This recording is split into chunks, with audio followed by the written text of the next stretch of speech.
Welcome to my garage gym. In this video, I'll show you how to create an effective workout space using minimal equipment.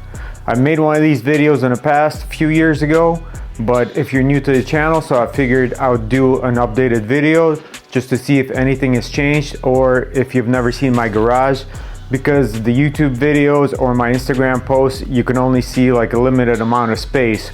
So in this video, we'll do a full walkthrough and I'll show you everything that I have.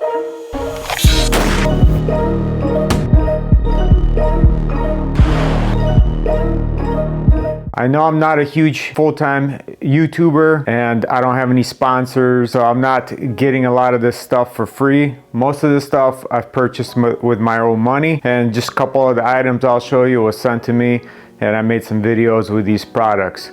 So let's just jump right into it and we'll do a walkthrough tour of my garage gym. All right, so let's just start off with working from the mats and working all the way up. So the mats that I use are just these regular foam mats. As you can see them in the background here, all it is just old gym mats that I acquired from a gym. But the ones I currently use down here on the floor are these sticker type, the same type of mat. It was from a gym. And right underneath I have these are like 100-pound barn floor mats. They're just solid rubber, because sometimes when I'm flipping kettlebells and stuff, you don't want to damage the concrete, so the rubber mats are perfect for that. And the foam mats are a lot easier on your feet than just training on rubber, because that's just going to tear up your feet, since I train barefoot. Get some questions about this disc. So all it is just an inflatable exercise disc for balance training. It's like $12 at sporting goods store, so you can get this anywhere. As I mentioned, I don't have a lot of sponsors. People always ask me for codes and discount codes. Actually, I only have one, and it's only because Richard is my friend, so I know him personally. And if you watch any of my sandbag workouts, you see right here, there's one here and one here. And I also have one that I use for travel as well. So here's your discount code. So if you go to savagesandbags.com, you can use code TTCA and it'll give you 10% off and free shipping. So it's the only person that I know personally and only discount code that I have. Unless anybody out there wants to sponsor this channel, feel free to reach out. Next thing we got is this heavy bag. Break this out once in a while when my gym's closed, or I feel like just getting a quick workout on a heavy bag. So it's a great cardio workout. It's a great stress reliever as well. The next items we got here is, I get a lot of questions about, is this bar that I use for resistance bands. So just trying to get the lighting just right. So as you can see, all it is just a 3/4 inch pipe that you could get at Home Depot, and you can see the ends on here. I drilled holes, put the eyelets in, put the carabiners, so you could see my other videos on how I built this. So one of the easiest hacks you could do for resistance band bars that you could use. Some of the items here that I got for free is this place, HGG Performance. I think it's an Australian company. They sent me this thing. It was actually perfect when I was doing my recovery from my foot injury. You just strap this to your foot and you do heel raises and stuff like that. And this bar here, you can put a plate on with a clamp and you could do, your wrist strengthening, forearm strengthening exercises. The next thing here is from Monkey Feet Animal House Fit. These are great if you want to do like leg extensions, hamstring curls and stuff like that. You can strap in a dumbbell. So if you have a lot of dumbbells, the Monkey Feet, I'm sure you've seen it on YouTube or Instagram or TikTok. I think they actually upgraded these to different ones, but they still work. Next thing we have, I know you see this board in the background. I've had this thing. This was a COVID build, so I don't really use it anymore. It was used to attach resistance bands. Used to attach resistance band with carabiners, and I used that for my resistance training, but haven't really used it. But it kind of blocks this whole area off, so I kind of left it. Next thing is the resistance band station. So as you will see here, what I did is I put like a 4x4 here, and then I attached the gas pipe. So as you can see, all these attachments. So if you watch me doing the resistance band training, this is that's a perfect anchor point for resistance bands. So it's nice and solid. I don't have to worry about resistance band snapping, taking my eye out like Liver King did. I use a TRX strap a lot of times to strap resistance bands, especially when I'm traveling. So all it is just a strap with a carabiner at the end, and it's a perfect anchor point for resistance band. So the resistance bands that I use, people ask me about the resistance bands. They're all right here, and I have the Rogue resistance bands. As you can see, these get pretty wide and pretty heavy. So if you need to have a wide style resistance band, then I recommend Rogue, because let me show you the thinner ones here. Because these, as you can see, they have like the layered resistance bands. So it's not like your cheap resistance bands from China that they're just gonna snap in half. These are just gonna peel and eventually they wear out, but they're not just gonna snap instantly. And for the other ones, these are my favorite ones I got from Pat McNamara. These are called Get You Some bands, and I've had these for years. Pat sent me those years ago.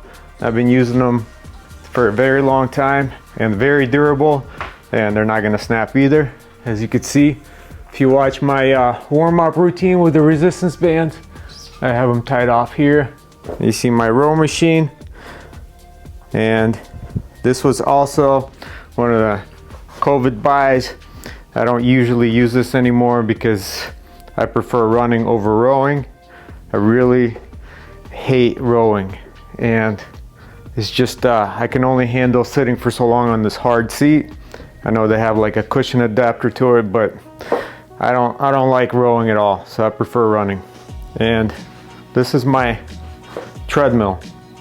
So I get a lot of questions about the treadmill. As you see how minimalistic this treadmill is, that's all I have is just a small screen, and it's called Landis Cardio Trainer. It's a Landis L8, and what's great about this treadmill is that it's very minimalistic, it's very rugged, heavy duty, and it also has a 4 horsepower motor, so this thing is pretty powerful. So if you're gonna do some interval training, stuff like that, this thing really gets up and going. So I hate winter, but I have to continue running, so that's why I have a treadmill. And I always hated running on treadmills. I always prefer running outside, but now I actually kind of enjoy it just because I can do my more of my long and boring slow runs on the treadmill, and I can watch TV while I'm doing it, so I'm not too bored. So let's jump into the weights. People always ask me about what kettlebells to use for beginners. Honestly, it's a personal preference because I don't know your experience level. So for the kettlebells, so as you see, for the kettlebells, this is all I have. All I have my 16 kilo, I got my 20 kilo, I got my 224 kilos, I got 232s, and 136. That's all I have for my kettlebells, and honestly, I don't think I need anything more. If I'd get another kettlebell, it'd probably be like a 48 kilo kettlebell, just so I could do some of the heavier swings with it. And for the dumbbells, as you see sometimes with dumbbell workouts, all I have is these 30s and two 10-pound dumbbells. Once in a while I'll break it up and I'll do a dumbbell workout. All depends on the day, so it's not always kettlebell training. And I forgot to mention, I also have a barbell right here in the corner. Once in a while I'll break out the barbell and the dumbbells and do my traditional old school meathead workout just to switch it up a little bit. It all depends on how I'm feeling. And the next thing I got here is the mace bell and the club bell. People always ask me about the mace bell. As you see, it's a 20-pound mace bell with a barbell clamp and a shim, and that's all it is. So nothing complicated, it's just your old school barbell clamp. And so this thing just adds more weight to it and it keeps the plates in place. And this is a 25-pound club bell.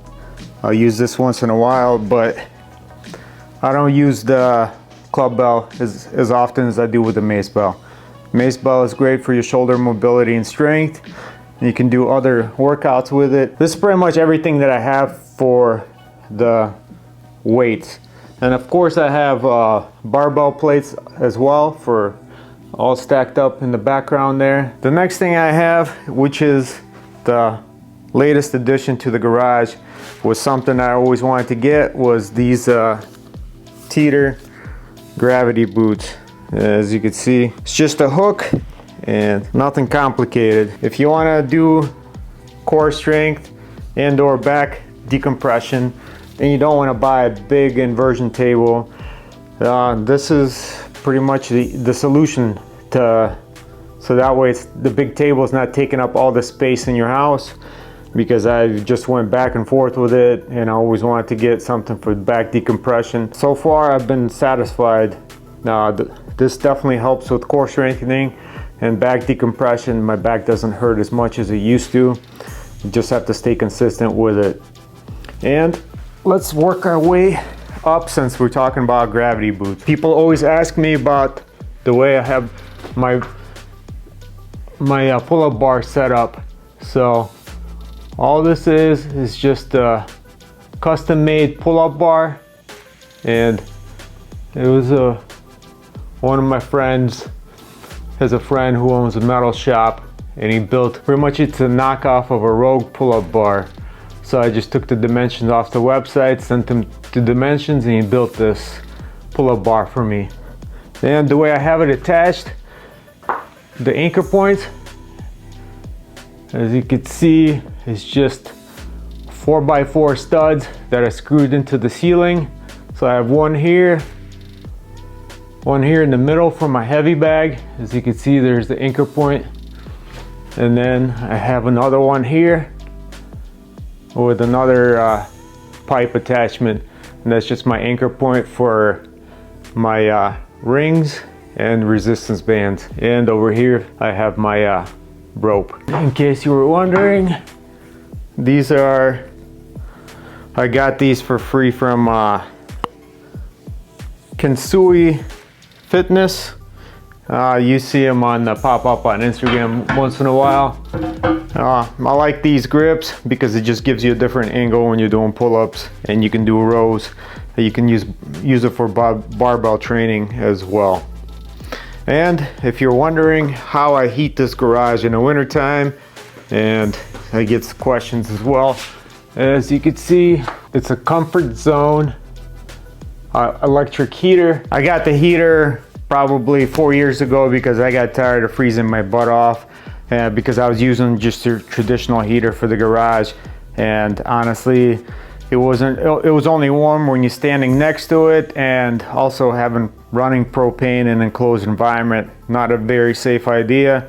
So the electric heater was a perfect, like $200 some solution, and this thing has been working outstanding. I just preheat the garage before I come in here, and it's perfectly fine in here, so I can work out like summertime. This pretty much completes the garage tour.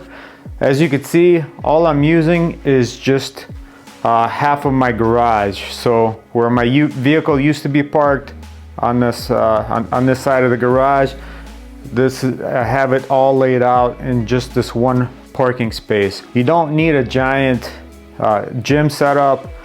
Like if you see the videos, all I have is like this 5x5 square that I'm training at, and that's all I really need.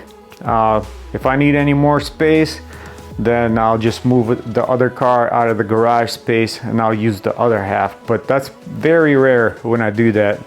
So pretty much I'm just working in my 5x5 environment here, and I've been doing this for years. And honestly, I don't like going to Publix gyms anymore because I'm so used to just training by myself with nobody bothering me. I have no distractions. So pretty much once I set myself up to go train, I just come and train. I got nothing distracting me. Unless I'm watching a funny movie, like I get a lot of comments from when I had Blazing Saddles on and I was doing a workout. People ask me like, what do you listen to when you're training? I know I play a lot of old school rock on Instagram Reels, but honestly, I don't even listen to the music. I watch podcasts or just watch fights. So that's pretty much what I do. I'll stop my rambling. I hope you enjoyed this video. I would appreciate it if you'd comment down below. Just let us know what else you'd like to see on the channel. I'm not gonna tell you to like or subscribe because you either like this channel or you don't. So I know I'm guilty of watching YouTube and forgetting to like somebody's video. If you want to like it, go for it, and if you subscribe, we'll really appreciate it. Thank you all who've been with us all this time, and we appreciate all of your support. And you can always hit us up on Instagram, To The Core Media, To The Core Actual, and Officer 178 for additional content. And we'll see you on the next one.